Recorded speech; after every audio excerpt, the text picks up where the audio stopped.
It is my privilege that we can continue our study that we started last time about the preparation for the end time. We have seen that the doomsday clock was put 2 minutes before 12. It was put from humans expecting a disaster. They put this because of fear that humans could destroy the world. The potential danger is in the human self destructive nature that accumulated an arsenal of weapons that can destroy the world many times. And of course, the world was so destroyed by humans that the disaster and calamities of nature can occur at any time and bringing great loss. So there is viewed clearly from humans who have a certain knowledge and a certain way to look to things. They say there is a danger and it looks like end time. The Bible, through its prophets, speaks very clearly about an end time. And it's God who speaks through them. But He does not speak to make us fearful for the end time, but to prepare us, because this end time hour will be the end from all suffering. It will be the last great revelation of the grace and love of God through human beings that will bring salvation to everyone that sees it and, of course, through faith accepts it. He does not bring the hour of temptation to bring doom about humans. No, He wants to end this terrible suffering that now is going on for 6,000 years. Where is the danger for us as the one that we call ourselves Christians? The danger lies that we are not prepared. That is, we have retained the self-destruction nature. We have not crucified it. We have not eliminated it completely from our heart. So that in that time of the end, in that hour of the temptation that God speaks in Revelation 3:10, we might have that great opportunity to fulfill the work we were called and assigned for that time. As Jesus prepared Himself for 33 years for the hour of temptation, so we prepare for the end time, so that in that hour we will fulfill our assignment with great power, not a power in, I say so, physical things, but in the Holy Spirit showing the full character of love of God. This is why we study the preparation for the end time. It's not because we are afraid what comes. No, we are preparing ourselves to stand like Jesus in His hour of temptation. As He has saved the world while He was showing the kindness of God in those hours before and at His crucifixion, that will be the same thing for us, that we will shine, except that we won't die anymore. Those who will shine that day, the 144,000, will not die. They will be taken alive when Jesus comes, because they must not die. They must just shine, and shine that beautiful character of God, so that no human being has any excuse why they chose the evil. Now, we said last time that the conflict is between unreason, madness, foolishness. There are synonyms for reason, wisdom, and mindfulness. We have seen that the conflict is between realistic thoughts and actions that are possible and are according to the laws that God put in nature, and then unreason and madness and foolishness are unrealistic thoughts and actions that contradict the law of nature. So we have seen that those who are in accordance with the law, they maintain life and the vital space where God puts us in nature, and those who go contrary to the law, they destroy life and the vital space in which God has put us. And one very beautiful sign of this two opposite poles is health and disease. Health does not come out because we reason correct, but health comes because we go against reason. We go against the laws that exists in this nature. So these are two poles. We cannot call them the same. We cannot call good and evil being the same. These are all synonyms. I hope we understand that the good is according to the law and the evil is against the law. So they cannot be the same. They cannot have the same origin. That's why we saw last time that the origin of good can be God because He made the law. The law is an expression of His being, and He is the origin of all natural laws. He is the origin of all elements, the visible one and the invisible one. He is the origin of all life. And since He is the origin of life, He cannot be the origin of death. Since He is the origin of existence, He cannot be the origin of not existence. If He is the origin of all laws, He cannot be against His laws. That's why we must understand that evil is come in the world as an intruder, and Lucifer, the leading angel, was that intruder who brought that idea that somehow came up in himself, and that it came up is not necessary the problem, but that he retained it when God explained it to him that he is a creature, he can never become a creator. He is an effect, he never can become a cause. And Lucifer went against that explanation of God, of the laws, against all reason. He is the first unrealistic person that thought and acted things that were not real and real possible. So he became so self-deceived that he was convinced that he is God. And at that moment, he was equal with God. So God could not do anything anymore for him. So he started to have a battle. And thus he violated the fundamental law, separating himself from the source of life. So that's the origin of evil. It's something unrealistic, something that is not even thought possible to be. But it happened. And it happened against reason. That's why sin and evil is a mystery in its origin, because it has no laws around it. It has no need for anything. It's there without a reason.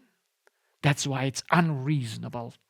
All evil is, by definition, unreasonable and unrealistic and in contradiction to every realistic law of nature.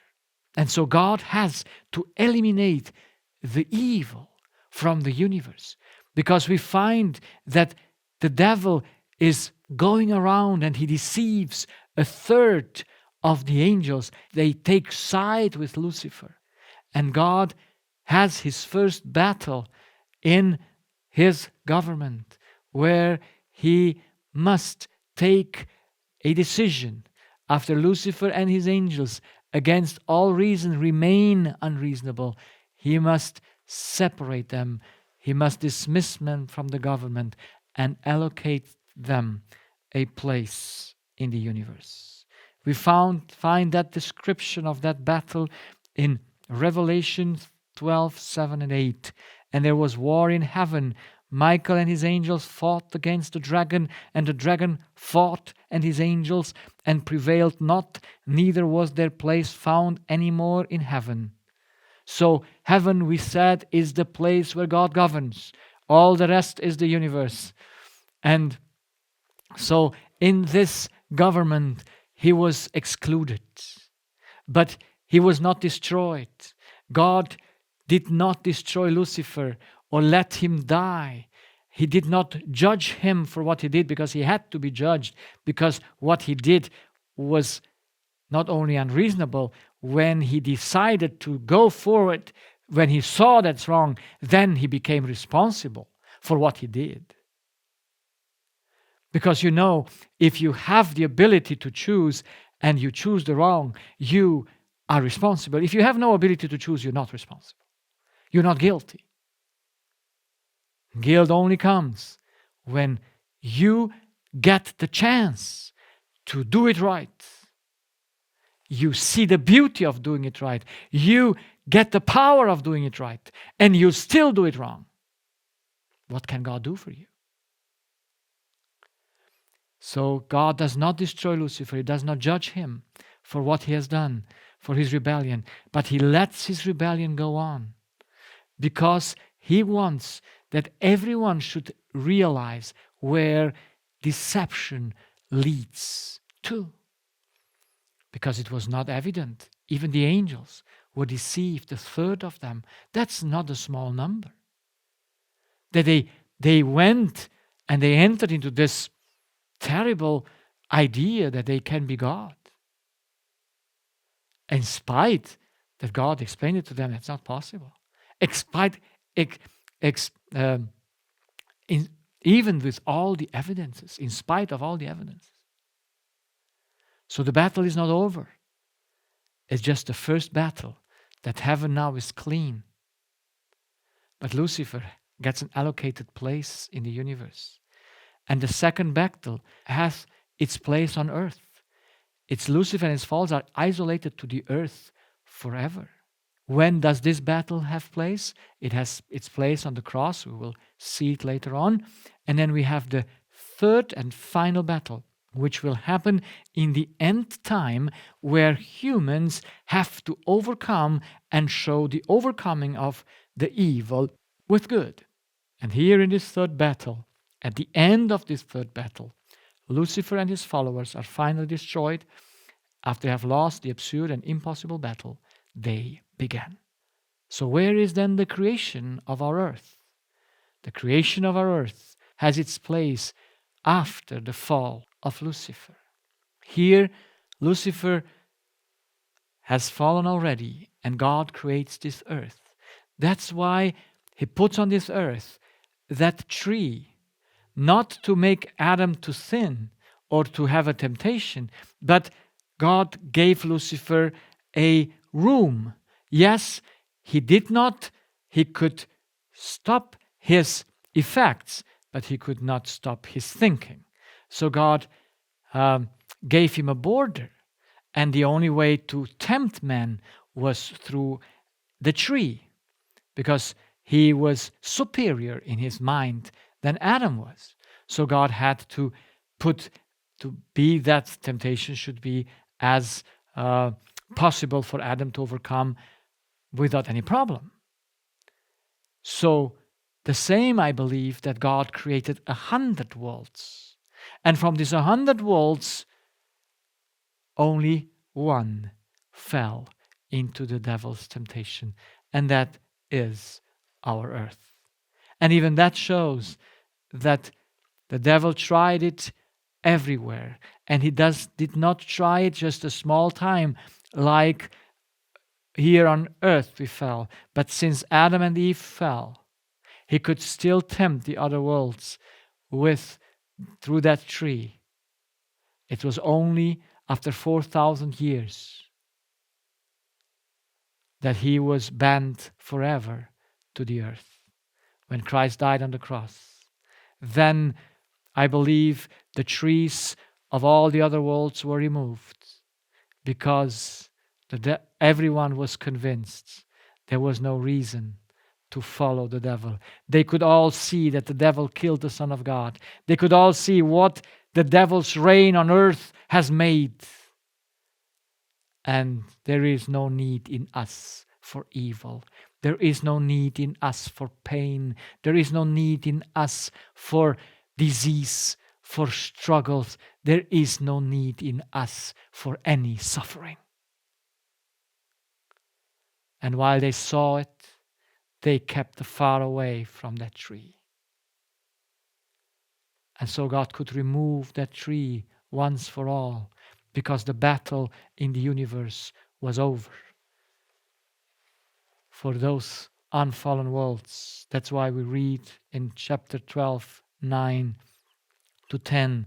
And the great dragon was cast out, that old serpent called the devil and Satan, which deceiveth the whole world. He was cast out into the earth, and his angels were cast out with him. And I heard a loud voice saying in heaven, Now is come salvation and strength, and the kingdom of our God, and the power of his Christ. For the accuser of our brethren is cast down, which accused them before our God day and night. And verse 12, Therefore rejoice, ye heavens, and ye that dwell in them. Ho to the inhabitants of the earth and of the sea, for the devil is come down unto you, having great wrath, because he knoweth that he hath but a short time. Yes, this is it. The heaven was freed in that second battle that had took place on earth, and no one accuser of the brethren ever entered again those halls of the universe. Adam's and Eve's purpose, they were made to be stewards of the earth. They were made to be in this circle of God, the only link that should sustain life on earth. They should reign with love. They should take that power from God and give it to this earth, to the animals, and from there it would go through the plants, and the plants to the inanimate world, and everyone at the end, it will come back as a fruit. Every law is a circle. As God is the beginning of all things, He is the end of all.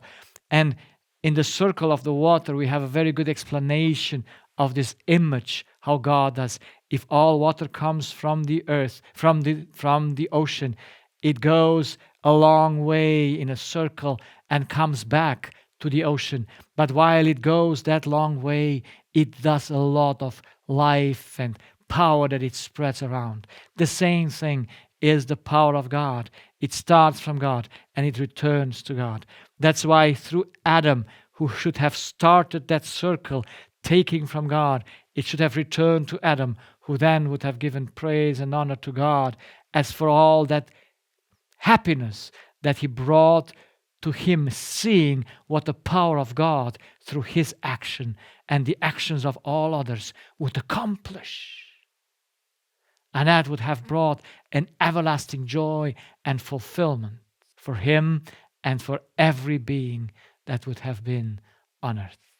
But there is a sad story that he fell into sin. God created man out of the dust of the earth.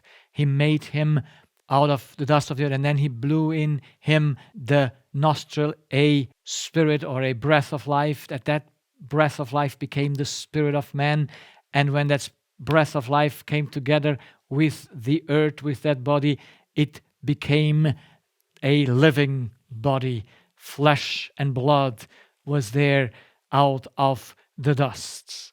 And so a man became a living soul through these two elements. And God made him to function according to his unchangeable law. He had to trust God, to take all his needs, love, righteousness, truth, freedom, security, peace, well-being, knowledge, happiness. He should all take from God in order to give. That would be doing to his brain the electrical current by which all the power would go through the body. But he was also dependent on chemistry, on oxygen, on food, on water. So he had to take that from the earth and give it as well to his body. And by that, having the power in these two things, the chemistry and the electricity, that which is that what the Spirit transforms out of love to fulfill the purpose of his creation, that is to serve. And he would have been eternal life and eternal well-being for everyone. Now, God put, after he created them in a garden, and he put that tree of the knowledge of good and evil there, not to tempt Adam, but since already that alternative exists in the universe, he put that as a border for the Satan to come in, to tempt him without a permission. So God cannot stop the actions of the devil in the way how he thinks and what, but he can stop, he can give him the border. So he gave him the border that if you tempt men, you can only tempt him at a place where he can resist to you, and that is on the tree. Unfortunately, Eve goes close to that tree, and Lucifer takes the chance to sell to Eve unrighteousness. But he knows that she will never get unrighteousness. He must sell it as righteousness. He sells a lie as the truth because he knows Eve will never take anything except the truth. He sells imprisonment as freedom. He sells uncertainty as certainty. He sells war as peace. He sells malaise as well-being. He sells ignorance as knowledge. That's what Eve wanted. He wanted knowledge. She wanted to be wise. Is there anything wrong? No. But he sold her ignorance. He sold her a knowledge that would destroy her finally. But he just wanted to sell her something that he thought he tempted her to do it right. It's a very, very evil thing what the devil did. But Eve should have never listened to him. Neither Adam should listen to Eve. But they were deceived. It's unexplainable how they put their trust away from God, how they stopped taking from him and start taking and trusting the devil. And while they were trusting and taking from the devil, they put out exactly that what the devil had, that is the lie, the imprisonment, the ignorance. They became ignorant about who they were. They were sold now to believe a lie about themselves, that they are not anymore a creature, but a creator. So these are two fundamental changes took place after the fall of man. In his heart, he became from a creature, from the conviction that he's a creature of God, he came to the conviction that he is a God. And he does not know who he is. That's how the devil sold knowledge. The devil sold ignorance, irrationality to Eve as knowledge. And the other way is the loss of dominion, of the stewardship, and of the earth. Now the devil becomes the ruler of this earth. Now he has the place of Adam. And yes, since he comes and wins the battle with Adam, he now believes this earth is his place. He is not by God totally banned to this space. He still goes. We read in the book of Job how he goes to the assemblies of the children of God, every representative of this world, this universe has, we don't know how many, and he's there as well as the representative of the earth. And he says, here I am. And he is an accuser of the brethren, how here the Bible describes him. So he's not yet fully banned to earth. But he looks to the earth as his own kingdom, which is, of course, not right, but he took it from Adam because it was given from God to Adam. So now we must understand what's the origin of the good and evil. And the origin of good and evil is identity. The good is to know who you are, and the evil is to think you are someone that you're not. That's the evil. All evil things, all thoughts that and actions that contradict the law is because you think you're someone that you're not. Or you attempt to be someone that you're not. Adam, or the devil, sinned when he became convinced that he's God when God told him he could not. And we fell into sin, and Adam fell into sin. And the moment he ate from that fruit, he became evil. That he became changed in his identity. And out of this identity, everything comes out. So the battle is coming back to the right identity. Then reason, wisdom, and all this changes. Then we become humble and we know who we are. Then we come and keep the laws. Then we maintain life, and then we will not be sick. So Christ as a human must conquer in the battle first the heart of man. So in his first coming of Christ, he had to crucify selfish nature in himself and reveal that we are just creatures. That's why Jesus explained and said, I am a man. Man, he says, does not live by bread alone. That was his first official, so to say, temptation. Man, that is me, does not live out of bread and only. So he did not consider him as a God. When he said, oh, you're the Son of God, just make out of this stones bread. But Jesus says, I'm a man. How can I do this? And by the way, I don't live just by bread. I live also by fulfilling the law of God in my thoughts and not assuming myself to be someone that I'm not. And so Jesus overcame himself. And he said, everything I do out of my Father. Even though he veiled his divinity in humanity, he had never the idea about himself as a human that he should act like a God. So you imagine his temptation, how difficult it was. He was God in the back, but he was a human. And now the temptation of a human is to become a God. So he now needs to never think that he's a God, even though he put his divinity, he incarnated as a God.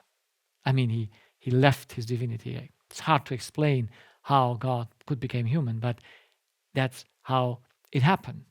And that's why he lived as a human, showing who a human is, bringing us back in himself to reality, to know who we are. That's why he says, come unto me all that you are heavy laden and burdened, and I will give you rest. Take upon yourself my yoke and learn from me, because I'm meek and lowly in heart. And then you will find peace and rest for your souls, because my yoke is easy and my burden is light. So Jesus was totally in the law, and since he was a created being, he was humble. He knew he is a created being, so he brought that back, and on the cross he crucified it finally. So that's the first battle that Jesus had to bring. That's why he was in a battle with the devil, who wanted him not to live like a human, but to live like a God. So he had to tempt him. And temptation can only be if you rise yourself above humanity. And so we read in chapter 12, the same chapter in Revelation, from verse 1 to 6.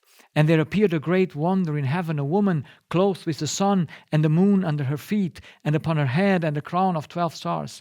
And she, being with child, cried, travailing in birth, and pained to be delivered. And there appeared another wonder in heaven, and behold, a great and red dragon, having 7 heads and 10 horns and 7 crowns upon his head. And his tail drew the 3rd part of the stars of heaven, and did cast them to the earth. And the dragon stood before the woman, which was ready to be delivered, for to devour her child as soon as it was born. Do we get the story? How this is described in a few Bible verses.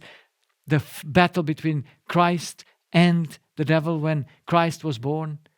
Immediately when he was born, the devil was there to destroy him through Herod and all this. But here the story is cut short, and it says, and as soon as it was born.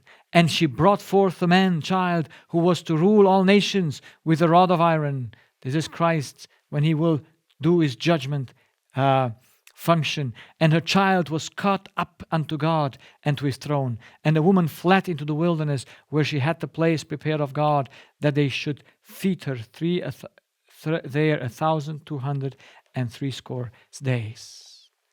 So we see here the woman which is symbolized as the church or as the people of God. God compared himself very often, Israel, he compared with a woman that he took as his wife. That's the kingdom of Israel. And the cities, the Jerusalem, was compared as he take that city as his wife. And of course the inhabitants thereof would be the children of them. And so we find even Solomon the king, who understands the symbolistic, compares wisdom with a good woman, with a moral woman, and he compares unrighteousness, or he compares evil, unreasonableness with a foolish, a sensual, immoral woman. So we find that through the whole Bible. So the woman is the place, is the kingdom, so to say, where the child is born. And it's the people of God, it's the church of God later on that has to be fleeing in the desert after Jesus was taken up to heaven. The church was persecuted for 1,260 years. So all this we find in prophecy here and described in Daniel as well. So we find that there is a battle between Christ and then the church, that is his people. And we see Christ conquered at his first coming, so that when he died on the cross, in all other worlds, the devil found an end. And on his second and third coming of Christ, he will deal with the results of what he accomplished in his battle on the cross and what he has done as a high priest in the heavenly court. But let us remember, the devil was only bent to earth after the resurrection of Christ. He went up into heaven, and then the devil was cast out forever from there, not into heaven, but from the universe, so to say, because he had lost to get any confidence with those with him again. When Jesus died on the cross and resurrected from heaven, the tree of good and knowledge from the other worlds disappeared because there was no reason for them anymore. No one ever would taste from that tree, and so there was no reason. Everyone took the decision. It was a long time of period of trial, so to say, for 4,000 years, but none has touched it, and they all were saved. And so now Christ saves also this lost sheep.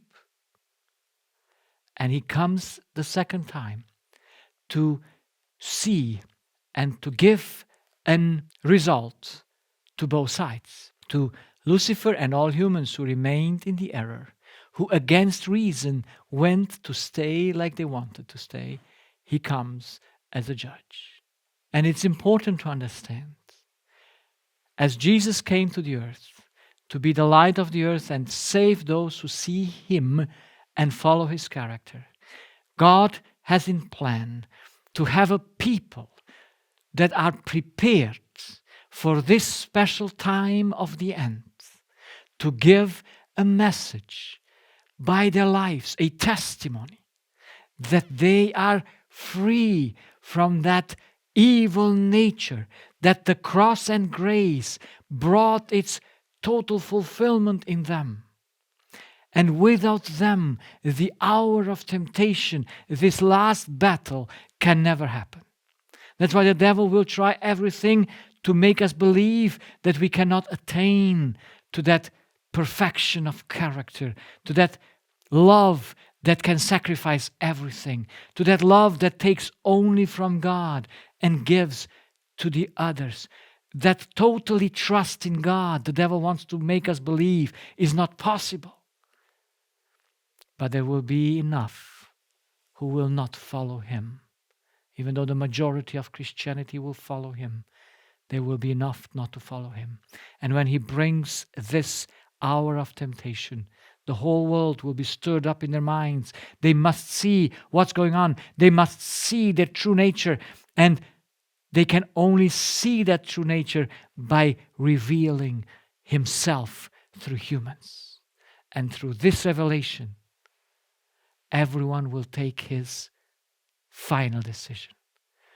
And Christ will then at the second time just destroy a part of those living on earth. And the third time when he comes, he will destroy all humans. They will be judged, and Lucifer with his angels. And then the earth would be renewed, and it will be the home of the saved. Now going to the prophet Daniel, then we find that he describes the end time. And he is a prophet that not only he, but all the others, they speak about this timeline. And let's say this timeline is 6,000 years. And we have in this timeline a time before Christ, which was 4,000 years. And then we have a time of 2,000 years until Christ comes back. That's how the Bible describes the timing. So the first coming of Christ happens at a certain moment. It was all predicted. Daniel, in a very special way, the prophet Daniel predicts the time of Christ's first coming, of the cross, and also the time of the end. And even he knows the beginning of the time of the end. And the second coming of Christ is prescribed in Daniel. Yes, there is no timing there, but it's a approximative. We know when it's time. And then there is a millennium, and then the third coming of Christ. And it's all described in an overview, not only in Daniel, but in Moses and the prophets. They wrote about the first coming. They wrote about the end of the time. They wrote about the millennium. And we find that the time of the end is the main focus of all prophetic writings of the Old and New Testament. So this time here is the most important time in world's history, because here the climax where humans overcome the devil is the battle.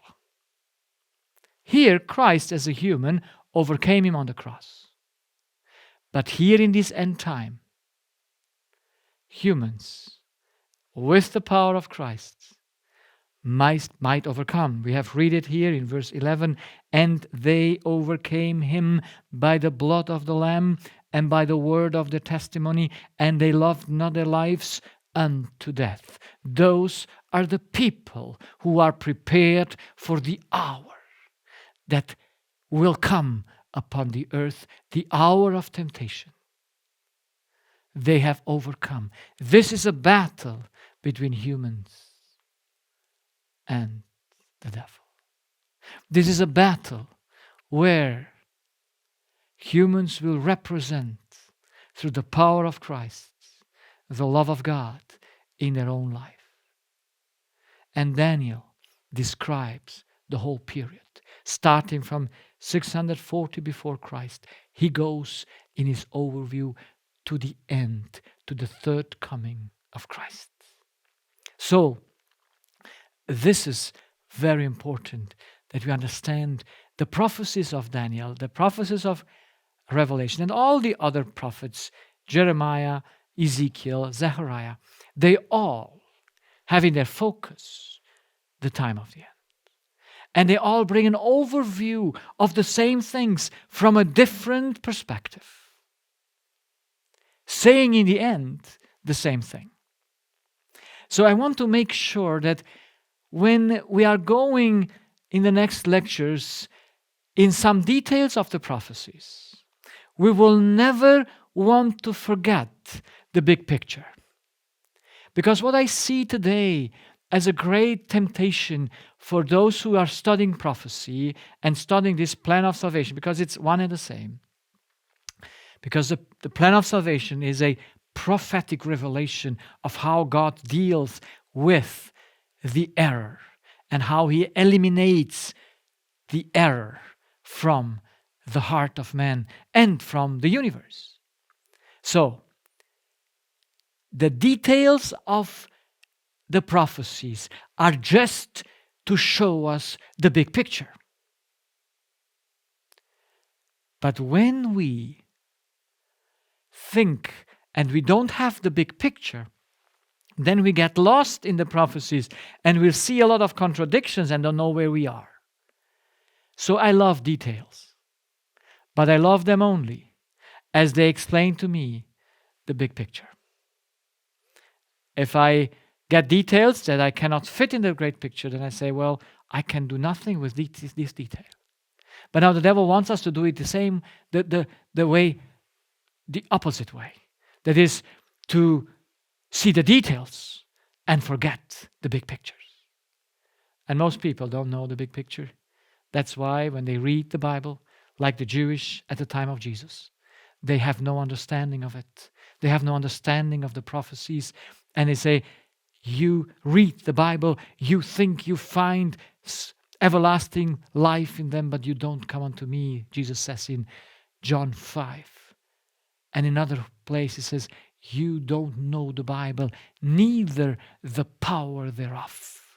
And unfortunately, this is the case with most Christians, with most who read the Bible, because they lack the understanding that something in their heart must first be changed so that they can understand the Word.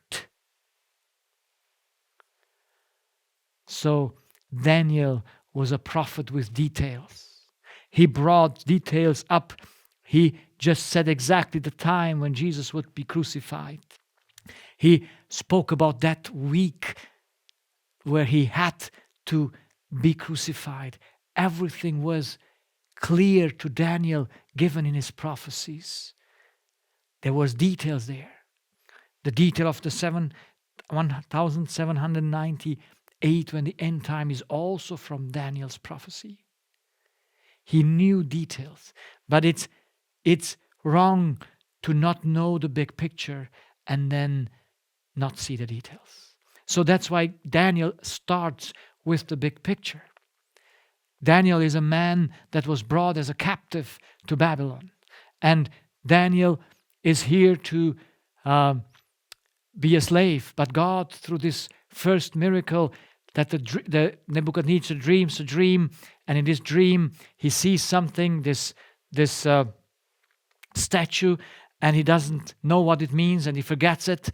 And then Daniel gets the dream and the explanation, and he says it to Nebuchadnezzar. And by this he's elevated to be the first man, the prime minister in his kingdom.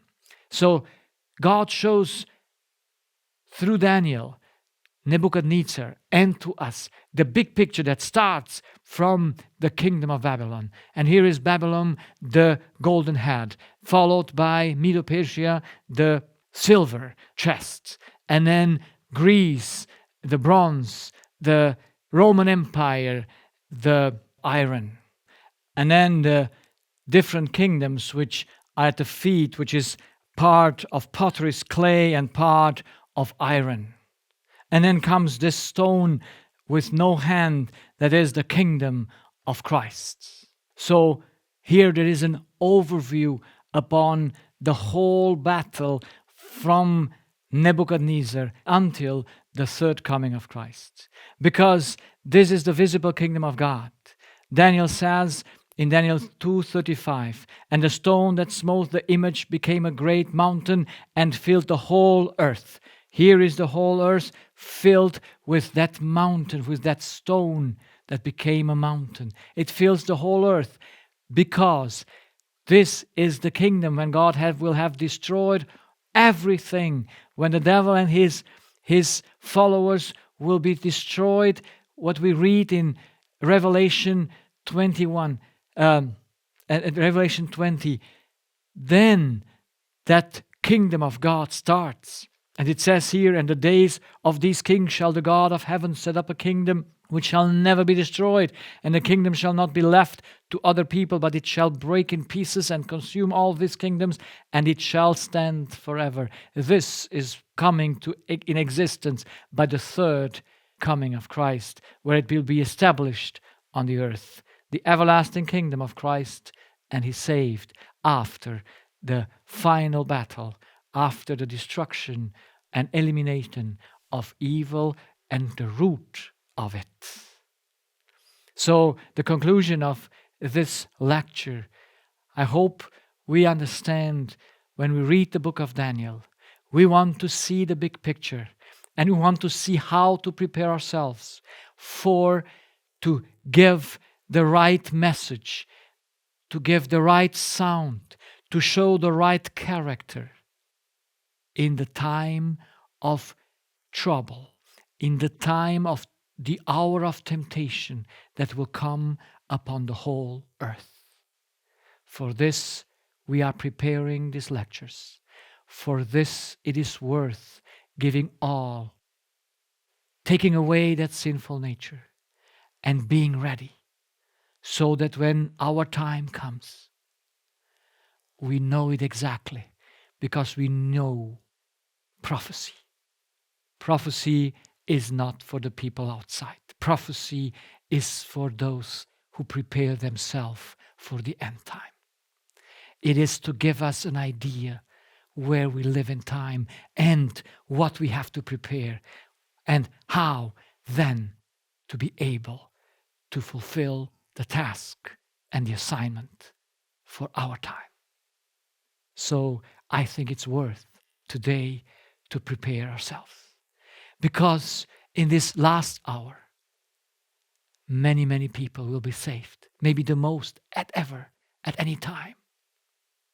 And they will be saved just by looking to us and seeing the character of God revealed in us. And they will choose and say, if God is like this, we will go with you. And they will call on the name of the Lord and they will be saved. This is the time we are preparing for.